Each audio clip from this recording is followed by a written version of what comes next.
dan kita simak baik-baik. Fa alaihi falyatafaddal mashkura.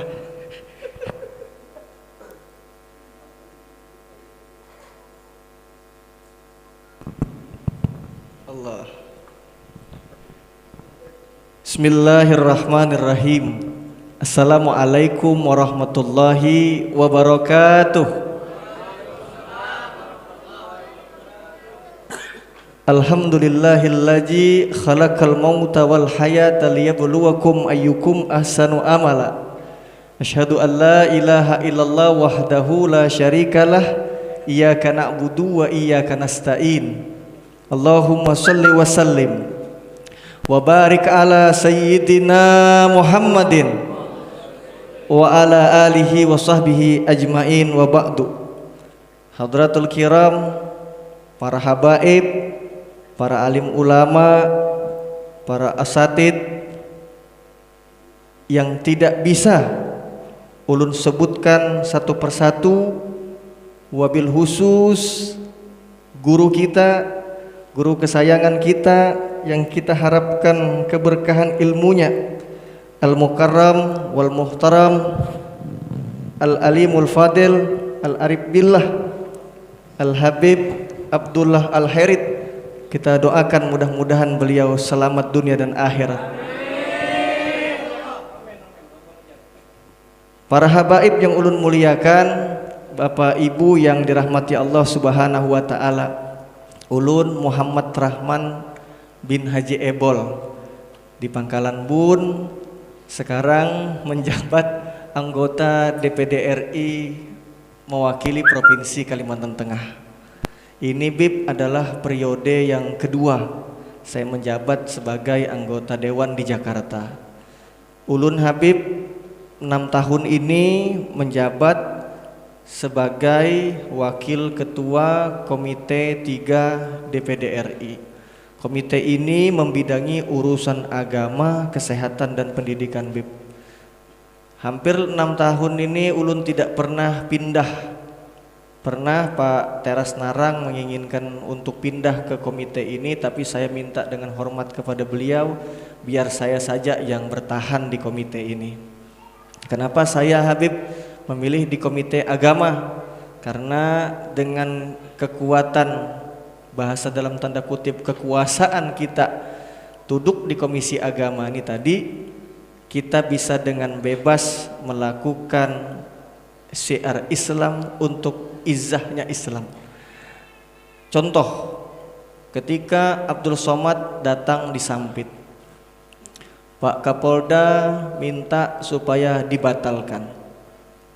Pak Kapolres minta saat itu dibatasi, kata kasat intelnya cukup 25 orang saja, tidak boleh banyak, nanti menimbulkan masalah. Saya dengan kekuatan sebagai anggota Dewan di Jakarta, saya bilang, Pak Kasat, sampaikan sama Kak Kapolres, sampaikan dengan Pak Kapolda, bila mana besok acara saya, acara syiar Islam ini, acara tablik akbar ini dibatalkan, saya pertaruhkan jabatan saya, antara jabatan saya dan Pak Kapolda lebih tinggi mana. Saya akan lapor ke Kapolri kalau Bapak menghalang-halangi kegiatan agama di Kalimantan Tengah. Alhamdulillah, Haji Abdul saksinya.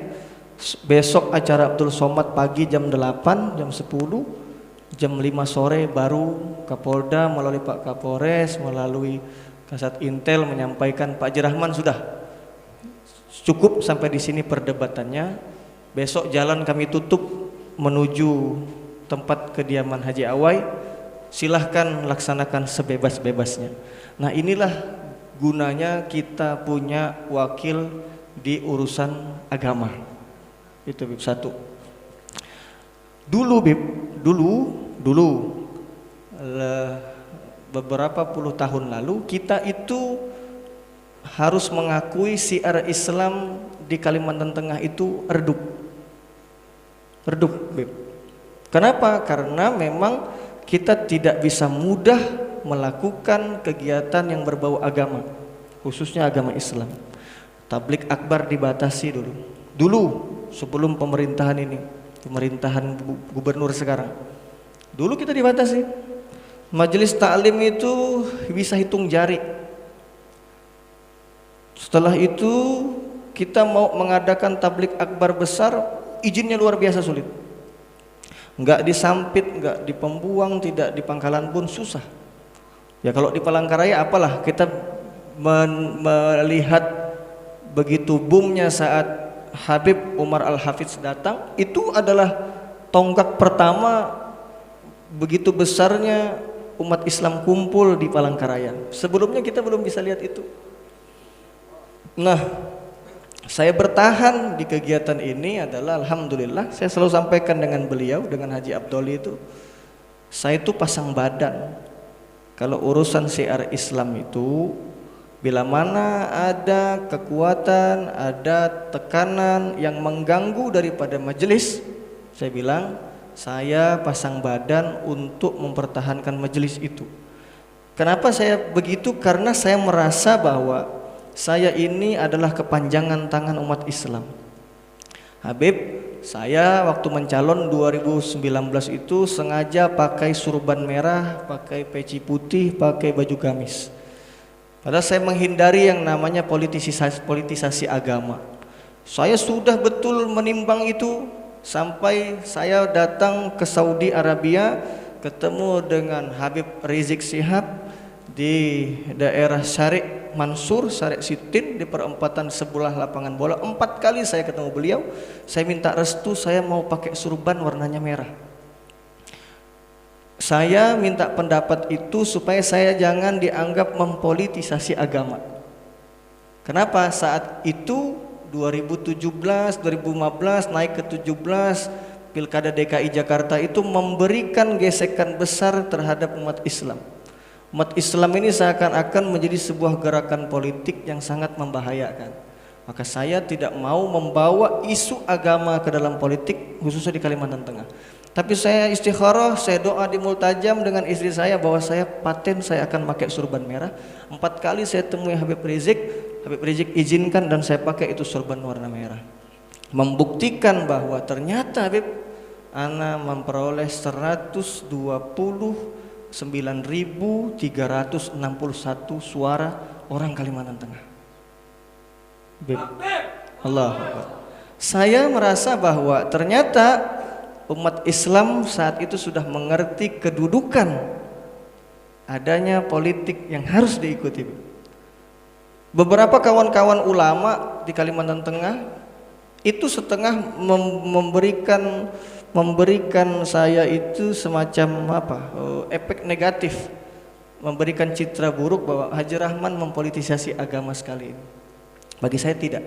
Ini adalah wujud keberanian saya memakai atribut agama saya, tapi saya janji dalam hati saya, janji dengan beberapa tim saya, kita tetap jadi setelah ini, kita tetap harus berada di jalur agama. Kenapa demikian? Saya bilang dengan beliau, kalian mau meminta saya menjadi pejabat dengan gaji beratus-ratus juta per bulan, maukah saya kira-kira datangkan Inul Daratista misalnya, atau saya datangkan siapa penyanyi dangdut yang pian hafal? Kan pian yang hafal nih masalahnya. Haji Abdul ini hafal betul, Epi Tamala misalnya. Mau saya datangkan itu atau saya datangkan habaib-habaib, kiai-kiai, tuan-tuan guru dari luar? Ya karena tidak ada satupun pembelaan atas para habaib yang datang dari Jawa. Beb, kita coba berpikir sejenak, ini jadi agak panjang ceritanya nih. Kita tuh tapi afwan dengan para habaib, besar tidak, merasa tidak begitu besar biaya mendatangkan seorang ulama dari luar Kalimantan. Kita perlu menyiapkan pesawat, kita perlu menyiapkan makan beliau, kita perlu siapkan hotel tempat tinggal beliau. Beliau tidak pernah minta bisyarah, tidak pernah minta amplop, tapi kita tahu diri dengan para alim ulama, para habaib, dia pulang ke tempatnya.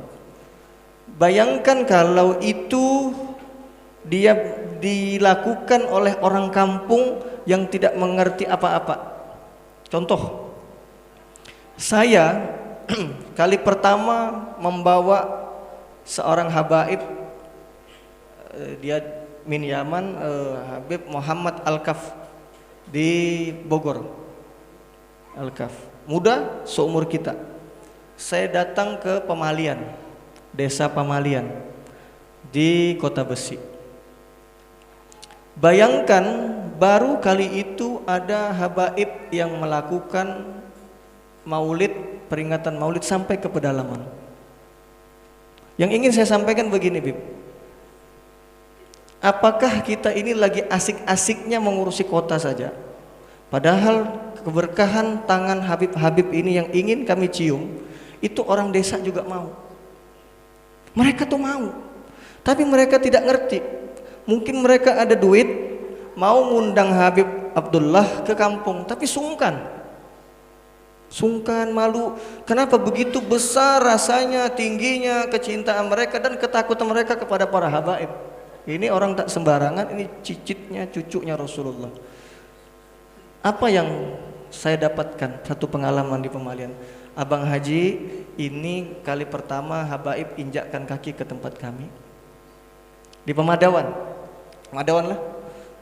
Yang hadir dari dalam sampai keluar, sampai ke pinggir lapangan bola. Ingin lihat Habib. Coba kalau ini dilakukan oleh anggota dewan saja, anggota dewan yang siapkan duitnya, anggota dewan yang belikan tiket pesawatnya, anggota dewan yang kasih transportasinya, anggota dewan yang siapkan tempat tinggalnya, anggota dewan yang siapkan mobilnya, antar ke tempat pemadawan, pulang bawa, jangan minta bisaroh sama masyarakat, siapkan dari kantong anggota dewan. Berarti anggota dewannya bermanfaat untuk agama. Cari ini anggota dewan yang hari ini seperti itu. Kenapa saya mau jadi anggota dewan dan kenapa itu saya lakukan?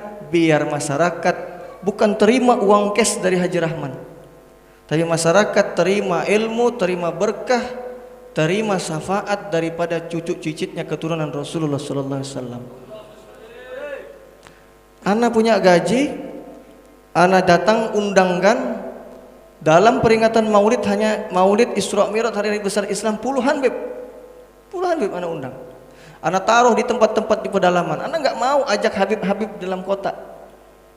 Biar Habib-Habib juga menularkan keberkahannya kepada orang-orang di pedalaman. Itu Habib. Itu tujuan saya mau jadi anggota dewan. Anak ini Habib mungkin tahu, mendengar cerita di Pangkalan Bun tentang Haji Rahman. Haji Rahman tuh kerja tidak usah kerja-kerja terlalu berat. Allah kasih rezeki sudah cukup-cukup saja. Usaha jalan saja. Tetapi kalau ulun tidak ambil bagian menjadi anggota dewan di Jakarta ini, siapa yang ambil? Lalu siapa yang peduli dengan ini? Gitu. Saya tidak usah bicara bahwa kami ada orang 4 di Kalimantan Tengah. Kemana yang 3 orangnya sekarang? Di mana mereka berada? Anggota DPR yang dulu kita pilih 2019, di mana mereka berada hari ini? Gitu. Kenapa saya selalu datang ke pedalaman-pedalaman, saya bawakan tuan-tuan guru, sekali lagi saya ingin keberkahan para habaib ini sampai dirasakan oleh mereka. Dan kenapa selalu saya kemana-mana bawa Al-Quran, kenapa saya bawa juz amma, bawa sarung, bawa sejadah itu, karena saya ingin mereka ingat bahwa pemberian saya ini untuk ibadah mereka. Haji Rahman bisa saja bawakan artis, bisa. Inul, siapa lagi sih? Pian yang hafal siapa sih? Gue gak terlalu hafal artis dangdut ini. Tahunya cuma Inul aja yang ngebor. Itu aja yang saya ingat, Beb. Jadi itu orang-orang di daerah Patai, di daerah Jemaras, Cempaka, Mulia, ketika saya menang dulu mintanya, Pak Rahman kita dangdutan. Dia bilang gitu. Saya nggak mau, saya bilang saya dangdut, saya pakai peci, saya pakai surban, saya dangdutan kayak gimana kalian? Saya bilang gini, ya sudah gini aja pokoknya tiap hari besar Islam, peringatan Maulid, peringatan Isra Mi'raj, kalian cari penceramahnya, cari pengajinya, cari mubaliknya, nanti semua akomodasinya ulun yang siapkan. Itu. Dan ini sungguh uang masyarakat, bukan uang Haji Rahman. Masyarakat bayar pajak jadi gaji anggota dewan. Anggota dewan pakai untuk datangkan mubalik, Ana nggak bisa kasih orang beliau-beliau ini 10.000, 20.000, nggak bisa. Dan nggak ada artinya 10, 20.000. Tapi kalau ilmu yang kita berikan kepada mereka, mereka sholat, saya dapat pahala. Mereka ngaji, dapat pahala saya. Kan ngalir, Beb. Itulah, Beb, kenapa saya dengan kawan-kawan kok seperti mudah, dengan Ustadz Abdul Somad, Dasat Latif, Ustadz Adi Hidayat, dengan Al-Bahjah di Cirebon, Buya Yahya. Kenapa akrab dengan beliau-beliau ini? Karena mereka paham apa tujuan saya jadi anggota DPD RI. Karena mereka paham Haji Rahman tuh maunya ini, kita harus bela mereka gitu. Apakah datang ke Abdul Somad itu mahal? Wallah, nggak ada, Beb. Abdul Somad saya undang tasmiyah di rumah saya, tasmiyah anak. Saya suruh beliau ceramah 4 kali. Beliau minta uang hanya berapa? 16 juta rupiah. 4 kali ceramah 16 juta rupiah. 16 juta ini untuk apa? Tiket pesawat 3 orang, PP, makan di bandara Pekanbaru, transit tadi di Jakarta, makan. Dicatat sama beliau, dicatat. Abdul Somad minta 2.500.000 rupiah untuk yayasan ibunya, untuk beli beras dibagikan ke fakir miskin. 16 juta, Beb. 4 kali ceramah. 4 kali ceramah, Beb. Bayangkan 4 kali 16 juta. Di mana orang selepal besar itu tidak hitung duit membagikan ilmunya. Kenapa? Karena beliau sadar bahwa Haji Rahman ini betul-betul mau berbuat karena untuk umat. Kalau bukan asbab itu, mungkin beliau juga menghitung, memikir, beliau juga akan menimbang, ngapain bela-belain Haji Rahman, kira-kira begitu. Dasat Latif tadi malam telepon ulun. Dasat Latif, bapak tahu Dasat itu yang orang Bugis, Bugis, beleng-beleng itu. Tanggal 12, 13, 14, 15 Haji Rahman 4 hari ana sudah pelot bulan Maret ke tempat antum. Siapkan tempat, jadwalkan ana baik-baik, ana siap konser 1 hari 2 kali, berarti 4 hari 8 kali. Saya bilang, Ustadz Dasat itu tidak pernah minta uang, Bu. Beli tiket pesawat sendiri, datang sendiri, hotel pun bayar sendiri, Beb. Andai katanya dia punya mobil, saya naik mobil sendiri kelilingnya. Tapi karena ini nggak punya, ya yang punya saudara, ya saudara yang saya pakai mobilnya, gitu. Apa yang menjadi motivasi Dasat mau pengajian sampai ke Kalimantan Tengah? Karena dia melihat saya sampai ke dalam pedalaman, jauh-jauh, Beb. Di pojok yang namanya Kalimantan Tengah ini, paling ujung barat ada namanya Desa Sebuai. Bapak Ibu sekalian, Sebuai itu kalau tidak ulun yang bawakan mubalik, tidak akan melaksanakan maulid Nabi Muhammad, karena nggak ada pembacanya. Saking jauhnya, Beb. Saking jauhnya, Beb. Saking jauhnya dari kampung saya, dari kota Pangkalan itu 3 jam menuju ke Sebuai itu. Tidak akan ada pelaksanaan maulid Nabi Muhammad katanya kalau nggak Haji Rahman ajak mubalik kemari. Dan Habib harus tahu, kotak nasinya saya yang bawa, sarungnya saya bagi, peci saya bagi, kerudung saya bagi untuk mancing dia mau masuk ke dalam masjid. Kita ini masih nyaman hari ini, buka majelis orang datang, nggak ada bandingnya, Bib. Kalau Habib bisa punya waktu sama saya 3 hari 4 hari, Habib saya ajak keliling-keliling pedalaman. Nangis Habib, nangis Habib. Saya, Bib, ini tukang bisik saya nih. Saya dengan kawan-kawan saya pengusaha 8 orang, kami bikin musola di semua tempat non muslim. Sampai hari ini totalnya sudah 63 desa musola itu berdiri. Itu orang muslimnya tidak ada. Kami bikin 6 kali 6 ukurannya. Lalu setelah itu kami bikin musolanya dengan nilainya 64 juta. Ini urunan 8 juta 1 orang. Setelah itu kami bangun di tempat yang tidak ada orang Islamnya. Tidak ada. Untuk apa? Kami kirim jemaah tablik 2 orang. Kalian ke sana dakwahnya, jangan dakwah ke sini. Ke sana. Kami siapkan akomodasi dan makan kalian. Kalian dakwah di situ. Hari ini, Bib, ada yang 1 desa 7 orang muslim. Ada yang 13. Saya tidak maksa dengan toa besar, enggak saya paksa. Toa ini saksinya. Di gudang rumah saya itu toa yang namanya ampli, mikrofon, toa numpuk di gudang rumah di Panggalan Pun. Kalau sudah ada yang muslim di kampung itu, lalu dia sudah minta izin ke kepala desanya, boleh nggak pasang toa? Boleh, baru kita kirim toa. Ustadz Zulkarnain itu tahu, antum ceramah di tempat Waladul Amin. Antum tanya malam ini ke Ustadz Zulkarnain, Haji Rahman tadi cerita di hadapan jemaah anak, kalau beliau bangun musola bener apa enggak? Tanya sama Ustadz Zulkarnain, WA sekarang. Takut saya bohong. Enggak, artinya tanya sama beliau. Gitu. Kenapa? Dakwah jangan lagi dakwah yang muslim. Kamu dakwahnya ke orang yang non muslim sekarang. Di atas Lamandau. Sekarang luar biasa. Yang mu'alafnya 7, 13, luar biasa. Asbab apa, Beb? Asbab ada anggota DPD RI. Duitnya dari mana? Duitnya dari pian semua. Yang milih ulun ini kan ulun lalu terima gaji sekarang. Duit gaji itulah ulun puter kan sama teman-teman pengusaha. Ayo kita bangun, gitu. Itu, Beb. Ini dan akan ulun mulai dalam tahun ini akan ulun masuk ke Kabupaten Kota Waringin Timur. Ana mohon doa restu Habib lagi bikin rumah, nggak besar-besar amat di daerah stadion, lagi bikin dalam buat kumpul-kumpul dengan para habaib, merancang, ayo kita mau ngapain di sana. Tapi ana nggak mau urus majelis Habib. Ayo Habib kita keluar, ayo kita ke Antang Kalang, ke Telaga Antang kita. Ayo kita main ke Kuayan, ayo kita mainnya ke Dalam Sebabi. Ayo kita mainnya ke Tualan Hulu sana. Ini Bib, yang anak pikirin hari ini tuh sebenarnya. Makanya anak ini nggak bisa nikah lagi ini gara-gara mikirkan orang terus. Masalahnya Bib. Doakan ulun ini mudahan istri saya mau di Madu Bib. Itu aja sih. Maunya saya ini yang belum sampai hari ini tuh mau nikah lagi. Maksudnya nikah ini. Amin kan, amin kan. Ini serius ini, serius Bib.